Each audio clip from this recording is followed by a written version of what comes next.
əlavə etdi.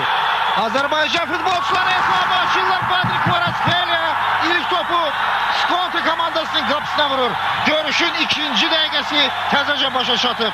Badri Kvaratskhelia öz komanda yoldaşından qəbul etdiyi topu qüvvətli zərbə ilə qapıcı Aleksandr Kalinkanın qapısına vurur. Kvaratskhelia topu qəbul edir. Hücuma keçir və ikinci topu qapıdan keçirir. Azərbaycan futbolçuları hesabda irəli çıxırlar. Bəli, Kvaratskhelia bir qədər əvvəl dediyim kimi nəhayət yenə də öz sözünü dedi. Mahmud Qurbanov bir müdafiəçini keçir. Topu içəri meydançasına ötürür. Kvaratskhelia!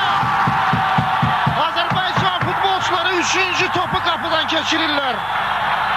Sonuncu hissədə həll olunmalıdır. Azərbaycan futbolçularının daha bir hücumu. Viktor Kulikov hesabı artırmalıdır. Gol! Bir qədər əvvəl Kulikov'a